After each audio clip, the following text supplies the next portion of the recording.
நீலாங்கரையிலிருந்து அடையாறு வழியாக பட்டினம்பாக்கம் நோக்கி விஜயின் கார் சென்று கொண்டிருக்கிறது. தொடர்ந்து விவரங்களை வழங்கி வருகிறார் செய்தியாளர் ரேவதி. ரேவதி, எதற்காக ஒரு 36 மணி நேரம் கழித்து அவர் பட்டினம்பாக்கம் இல்லத்திற்கு செல்கிறார்? ஏற்கனவே நீலாங்கரை இல்லத்தில் அவர் தாவேக நிர்வாகிகள் கூட ஆலோசனை மேற்கொண்டார். தற்போது பட்டினம்பாக்கத்தில் ஏதாவது ஆலோசனைகள் நடைபெற வாய்ப்பு இருக்கா? நிச்சயமாக அதற்கான வாய்ப்புகள் அதிகமாகவே இருக்கிறது. ஏனென்றால் அதாவது அந்த சம்பவம் நடந்த பிறகு நேற்று முழுவதுமே அவர் இல்லத்தில் தான் இருந்தார். இந்த சூழலில் தற்பொழுதைய நேரத்தில் அவர் புறப்பட்டு செல்லக்கூடியதை பார்க்க முடிகிறது. இந்த சூழலை பொறுத்தவரை அதுக்கு சற்று முன்பதாக தான் ஆதவர்ஜனா தரப்பிலிருந்து இந்த அனுமதியானது கேட்கப்பட்டிருக்கிறது. காவல்துறை தரப்பிலிருந்து பாதுகாப்பு வழங்க வேண்டும் என்று நீதிமன்றத்தில் அனுமதி கேட்டிருக்கிறார்கள். இந்த விஷயங்களை இணைத்து பார்க்கும் பொழுது நேரில் கரூர் மக்களை சென்று சந்திப்பதற்கு அதிகப்படியான வாய்ப்புகள் இருக்கிறது. அதற்கு எந்த மாதிரியான நடைமுறைகளை முன்னெடுக்கலாம், எந்த அடிப்படையில் அவர்களை எந்த வகையில் சென்று சந்திக்கிறது, எத்தனை நாட்கள் அதை கழித்து சந்திக்கலாம், அல்லது இப்போது சென்றால் சரியாக இருக்குமா உள்ளிட்ட பல்வேறு தரப்பிலும் இதனை ஆலோசித்து முடிவெடுக்க வேண்டும் என்ற சூழல் இருக்கிறது. அந்த அடிப்படையை பொறுத்தவரை இந்த தமிழக வெற்றி கழகம் தரப்பில் இருக்கக்கூடிய தற்பொழுது இருக்கக்கூடிய முக்கிய தலைவர்களாக இருக்கக்கூடியவர்கள் ஒன்றிணைந்து, அது மட்டும் இல்லாமல் மற்ற மூத்த தலைவர்கள், மூத்த வழக்கறிஞர்கள் உள்ளிட்டவர்களிடம் கூட இது தொடர்பான ஆலோசனைகள் பெறுவதற்கான வாய்ப்புகள் அதிகமாக இருக்கிறது. குறிப்பாக பல்வேறு அரசியல் கட்சி தலைவர்கள் இது போன்ற பிரச்சாரங்களை இதுக்கு முன்பதாக நடத்தியிருக்கிறார்கள். பல மாநாடுகள், பிரச்சார கூட்டங்கள் நடத்திருக்கின்றன. அதிகப்படியான மக்கள் கூட்டமும் கூடியிருக்கிறது. ஏன் தமிழக வெற்றி கழகத்திற்கு கூட ஏற்கனவே 2 மாநாடுகள் நடத்தப்பட்டிருக்கின்றன. அங்கு கூட ஆயிரக்கணக்கில் மக்கள் கூடியிருந்தார்கள். அவர்களுமே கூட்ட நெரிசல் ஏற்பட்டது. அது மட்டுமல்லாமல் திருச்சி உள்ளிட்ட பல்வேறு இடங்களில் ஏற்கனவே இவரும் நேரடியாக மக்கள் சந்திப்பை நடத்தி இருக்கிறார். அந்த இடங்களில் ஏற்படாத இந்த கூட்ட நெரிசல் இவ்வளவு மோசமாக கூட்ட நெரிசலோடு மட்டுமில்லாமல் பொதுமக்கள் மயங்கி விழுந்து 40 பேர் வரை உயிரிழப்பு ஏற்பட்டிருக்கிறது. இது எந்த இடத்திலும், இதுவரை தமிழகத்திலும் சரி மற்ற இடத்திலும் சரி, இந்த மாதிரியான ஒரு அரசியல் பிரச்சார கூட்டத்தில் பொதுமக்கள் சிரமப்பட்டு கூட்ட நெரிசலில் உயிரிழந்திருக்கிறார்கள் என்பது ஒரு கேட்கப்படாத ஒரு விஷயமாக இருக்கிறது என்பதுதான் அனைவரது தரப்பிலிருந்தும் சொல்லப்படுகிறது. இந்த சூழலை பொறுத்தவரை இதை எப்படி ஒரு புதிய கட்சியாக இருக்கக்கூடிய தமிழக வெற்றி கழகம் கையாள போகிறது என்பதுதான் ஒரு பெரிய கேள்வியாக இருக்கிறது. ஏனென்றால் தமிழக வெற்றி கழகத்தின் தரப்பிலிருந்து சந்திக்க போகக்கூடிய முதல் தேர்தல் அவர்கள் கட்சி தொடங்கியது பிறகாக 2 மாநாடுகள் நடத்தியிருக்கிறார்கள். அதனைத் தொடர்ந்து மக்கள் சந்திப்பு தற்பொழுதுதான் தொடங்கி நடத்தப்பட்டு வருகிறது. இந்த மக்கள் சந்திப்பு பல்வேறு கட்டங்களாக ஏற்பாடு செய்யப்பட்டு சனிக்கிழமை தோறும் மக்களை சந்தித்து அந்த நாட்களில் மக்களுக்கு எந்த சிரமமும் ஏற்படாமல் சந்திக்க வேண்டும் என்று பல்வேறு கட்ட விஷயங்களை ஆராய்ந்துதான் இந்த ஷெட்யூலா போடப்பட்டிருக்கு. அந்த நிலையை தொடர்ந்து பல்வேறு மாவட்டங்களுக்கும் அவர் சென்னையிலிருந்து புறப்பட்டு விமான நிலையத்திலிருந்து வாகனம் மாறி சென்றுவது முதல் அனைத்து விஷயங்களுமே செய்திகள்ல தொடர்ந்து ஒளிபரப்பப்பட்டு அந்த விஷயங்களை பார்த்து பொதுமக்கள் நிறைய பேர் வந்து அந்த பிரச்சார கூட்டத்துக்கு வந்ததாகவும் சொல்லியிருந்தாங்க. இந்த சூழலை பொறுத்த வரைக்கும் பொதுவாகவே அவர் ஒரு நடிகராகவும் பிரபல நடிகராக இருந்திருக்கிறாரு. அது மட்டும் இல்லாம இப்போ அரசியல் கட்சி தொடங்கியதுல இருந்து அவருக்கு ஒரு பெரிய வரவேற்பு இருக்கு, இளைஞர்கள் மத்தியிலையும் இருக்கு. அது மட்டும் இல்லாம அவர் ஒரு தடவையாவது நேர்ல பார்க்கணும் அப்படின்ற காரணத்துக்காக வரக்கூடிய கூட்டமும் அதிகமா இருக்கு.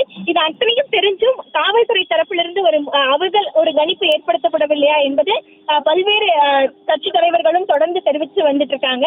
அது மட்டும் இல்லாம பலர் வந்து தாவேகா தரப்புல இருக்கக்கூடிய குற்றத்தையும் சொல்றாங்க. குறிப்பா அவர் வந்து இந்த விஷயத்தை தெளிவாக கையாளல, அவங்களோட மாவட்ட செயலாளர்கள் கொடுத்த அளவுப்படி அதிகமா வந்திருக்கிறாங்க, அவங்க கேட்ட இடத்துல கொடுத்திருந்தா இன்னும் மோசமா பிரச்சனையா இருக்கும் அப்படின்றது காவல்துறை தரப்புல இருந்து சொல்லப்படுகிறது. இப்படி இரு தரப்புலையும் பல்வேறு பிரச்சனைகளை தொடர்ந்து முன் வச்சுட்டு வந்துட்டு இருக்காங்க.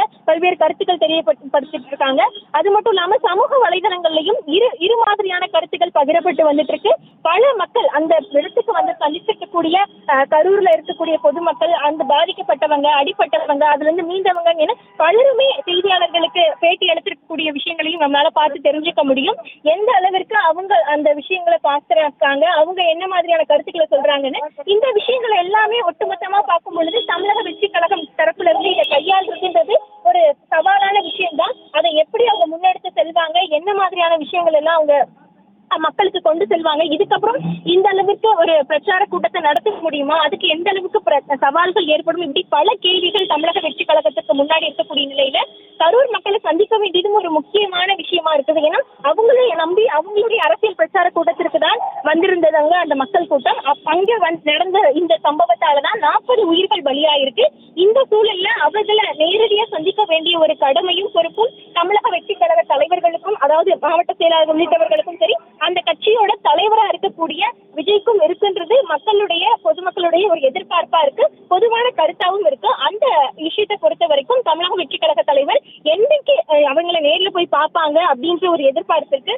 ஆனா அந்த விஷயம் இருந்தாலும் கூட எதிர்ப்பு மனநிலையும் அதிகமா இருக்கு. அவர் ஏன் இவ்வளவு தாமதமா வந்தாரு? காலையில கிளம்பி வந்திருக்க வேண்டியது, அதாவது 12 மணி அளவில் அந்த இடத்துக்கு வந்திருக்க வேண்டியவர் 7 மணி அளவிற்கு தான் வந்து இந்த பிரச்சாரம் நடந்தது.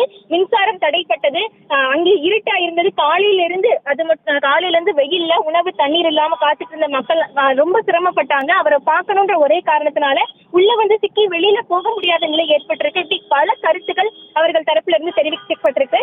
இந்த மாதிரியான விஷயங்கள் பல விதமா பேசப்படக்கூடிய நிலையில சமூக வலைதளங்கள் முழுவதுமே இப்ப டாக் ஆஃப் த டவுன் சொல்லக்கூடிய அளவுக்கு, அதாவது talk of the social media அப்படின்ற அளவுக்கு முழுக்க இந்த கரூர் சம்பவம் தொடர்பா மட்டும் செய்திகள் தான் ஓடிட்டு இருக்கு.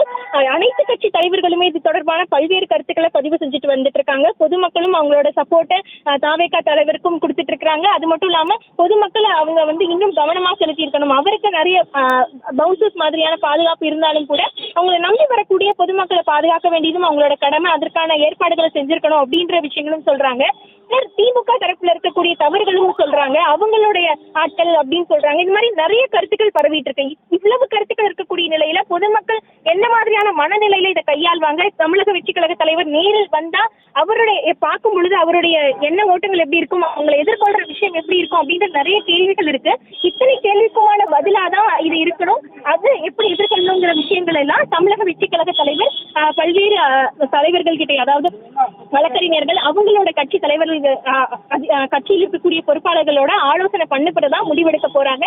அதுக்கான வாய்ப்புகள் தான் இப்போ அதிகமா இருக்கு. அந்த விஷயத்தை பொறுத்த வரைக்கும் இப்போ நீலாங்கரை இல்லத்துல இருந்து தொடர்ந்து அவர் டிராவல் பண்ணி அவருடைய கார்ல அடையார் வழியா பட்டினம்பாக்கம் இல்லம் நோக்கி செஞ்சுட்டு இருக்கிறத பார்க்க முடியுது. ஸோ இதுக்கான வாய்ப்புகள் அதிகமாகவே இருக்கு அப்படின்றத நம்ம இது மூலியமா தெரிஞ்சுக்க முடியுது.